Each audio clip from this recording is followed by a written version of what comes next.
96.7 Lights FM. It is Friday. It's Covey and Christine. And opening in theaters today, a movie that we've really been looking forward to seeing, Saturday Night. So it's about the 90 minutes before Saturday Night Live went live for the very first time. Back in 1975. Yep, the good old days. One of the stars of the film, Kim Matula, joins us. And Kim, you play Jane Curtin in this movie. Yes, I do. I do play Jane. You look like you're doing an amazing job. We've just seen previews and trailers, and we can't wait to see the whole film. It's so good. Like, I'm not trying to, like, toot my own horn. I'm not saying that I'm so good. I mean, I am. But, no, the show, I mean, the movie is phenomenal. It's so good. I've seen it 4 times, and I have yet to get tired of it. Now, how did you get this part? I auditioned. Well, but how did you? But you look like Jane Curtin. After you see Jane Curtin, all the old photos, I look at you and I can see you now as Jane Curtin. So obviously.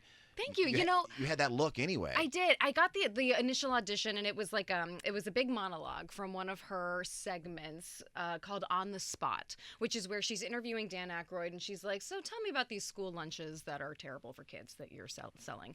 And I had seen that sketch before, so I knew where Jane's inflection was. I knew how she sounded. So I was really jazzed when I got that first audition. I was like, I got this. I totally got this. Yeah. And I did. So I got the call back, and I actually came to New York for the callback, so that I could meet with Jason Reitman, our writer and director, in person. And it went really well, except that I was really nervous when I walked in the room, and the camera operator said, "Hi, I'm Nick." And I said, "Hi, I'm Nick." And then I was like, "No, I'm not. I'm Kim. Oh my God." I was just going to crawl under a rock. But it was, after COVID, it was my first audition back in the room since COVID. So no Zoom. Exactly. It wasn't to Zoom. So I was pretty nervous. Yeah. But the thing is, we've been talking with you for a while, Kim, and you're great, and you're really, really funny. And thanks. Yeah, and Jane Curtin, I'm sure, is really funny, but had to kind of be the straight man or woman. She did on the set. So how was that for you in portraying her? So I went into it a little nervous that I had this thought that was like, oh no, I'm not going to be able to play like the other cast members. Everyone else gets to be the clown and Jane is the straight woman. So I was a little nervous that I wouldn't get to be as playful, but then we got to set and I was like, oh, never mind.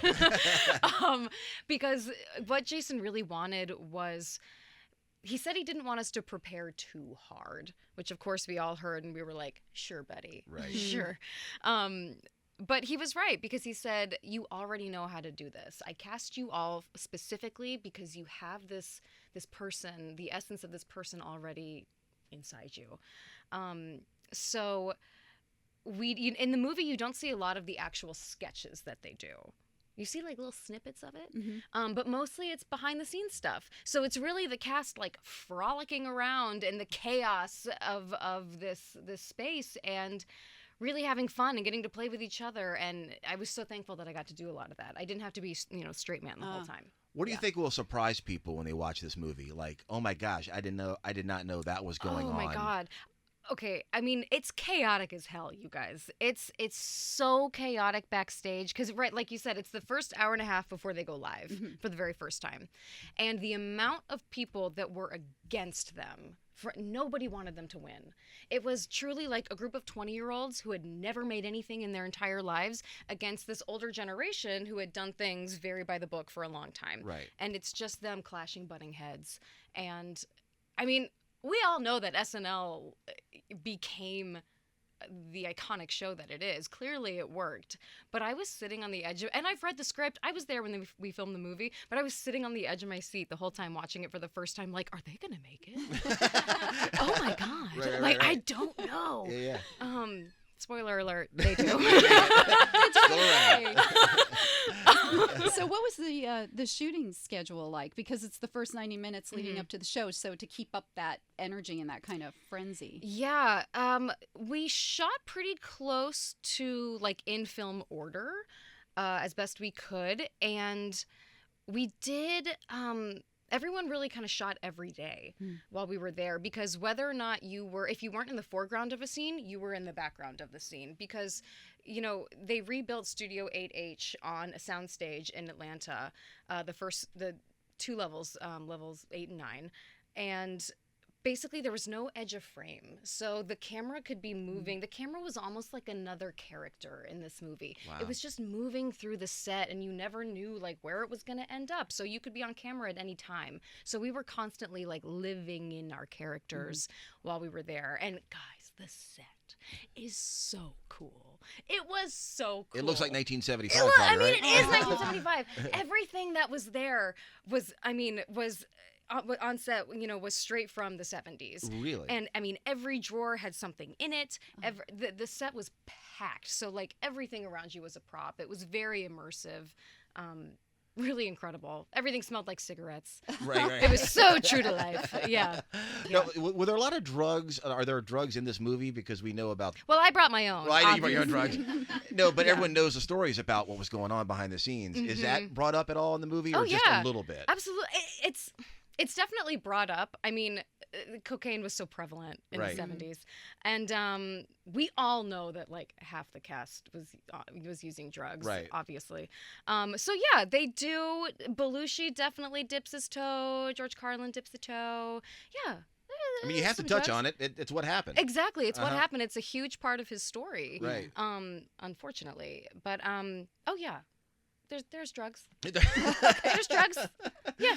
Is it PG or R? Is it? It's R. It's yeah. R. Okay. All those Because fucking we're a cuss family words. station. Just Yeah. to know. Oh, sorry. Whoopsie daisies. Yeah. Do a little bleep on that one. So have you met Jane Curtin? Have you met people from the cast? From the original I actually cast? haven't. What? So I know. I thought for sure you were going to say I've met everybody. Right. No, not even. I have spoken to Jane. Right when we first started shooting, I had a director friend who happened to be directing Jane in something, and he was like, "Do you want me to connect you?" And I said, "Yes, Yeah. yes, I do." Because Jason advised us not to talk to our real counterparts. Oh. But look, Right. I'm just saying, if the opportunity presents itself, like I'm gonna take it. So I did, and Jane is so lovely. She's everything that I thought she would be. She was really giving, with her information about how it felt to be there, what her relationship was like with her co-stars. I feel really grateful to have been able to have that conversation, because wouldn't that be just so weird to have a movie being made about such an interesting time in your life, but you're not a part of that, right? Right. She's not a part of this movie, and that's just got to be so weird. You're really handing over something so intimate, and just hoping that these creatives do you justice. And the one thing she did tell me, she said, "I just want you to show that we had fun." Like, yes, it was chaotic, and yes, we didn't know if it was going to go to air, and we didn't know what we were doing, but it was so fun. And people can see it again. It's out today. It's called Saturday Night. Called Saturday Night. And who else is in the movie? You want to shout out anybody else? Oh God! Like who plays Chevy Chase? Corey Michael Smith. All right, thanks. Next. Who plays George Carlin? Andrew Reese. Matthew Reese. Christ. I can edit this. I literally just said that name and and was like, that's not right. So edit that out. Yeah. That's a lot. Matthew Reese. Matthew Reese. Oh, there it We is. got it. See, all edited, chopped up. I gave ready you to a go. clean one. Well, did you guys bond like you felt like the original cast probably bonded? Oh, 1000%. So we didn't have actual trailers as our dressing rooms. What Jason did was he gave us a big common room that the set deck came and dressed for a 1970s look. And then off of this common room, we had our dressing rooms. So it almost felt like camp. Like we would go get dressed in our little rooms, and then we'd all come hang out and play ping pong in our bee hospital costumes. And it's so silly. The amount of videos I have on my phone of us just hanging out as bees That's so cool. is really great. Yeah. It does look fun. Was there a musical guest that first night? I know. Yeah, there were two. There was Jimmy. Oh my God. Okay, there was Janice Ian, who sang 17, and Billy Preston. Yeah. We're putting you on the spot today. Aren't Yeah, we? I Jesus know. Christ. I'm so sorry. No, you're not putting me on the spot. Quiz. It's like I remember faces, not names. Not even. You don't like that at And all. Billy Preston, who was played by John Batiste, who also did the score for the movie.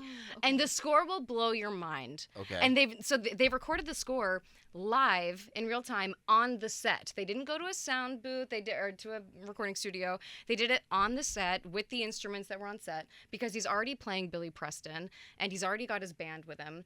And basically what they would do is show him a rough cut of a scene that they wanted to start working on, and he'd go, okay, great.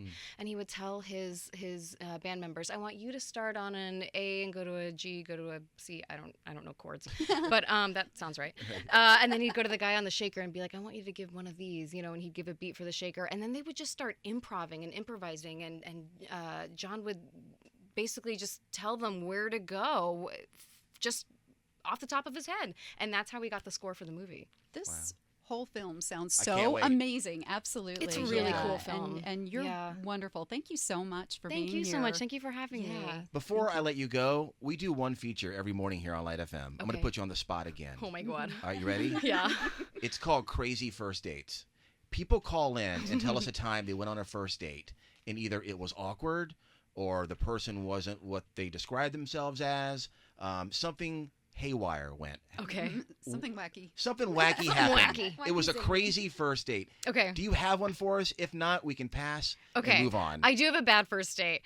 I was working at Hard Rock Cafe at the time. Which one? On City Walk in Los Angeles. Okay. And I was walking home and some guy stopped me and he asked me out on a date. And I'm like, sure. I felt great about myself. For the next 2 weeks, we were texting, trying to make a day work. And you know that when like your schedules aren't lining up, you're like, this just isn't meant to be. Anyway, so he was like, do you want to go to Starbucks or Coffee Bean? And I was like, Starbucks is fine. He's like, well, I like Coffee Bean. I'm like, okay, then I don't know why you gave me the option. And then we got to the date and everything we talked about, he would just be like, no, I don't like that. And it was just like, it was just terrible. So I texted a friend and I was like, I need you to bail me out. I need you to do something. So he called me and he went, Kimberly, everybody's dead. And I'm like, well, gotta go. Everybody's dead. And that is how you got out of your crazy first date. That's how I got out of it. Well done, Kim. We love you. Thank you so much. Go check out Saturday Night in theaters as we speak. 106.7 Light FM.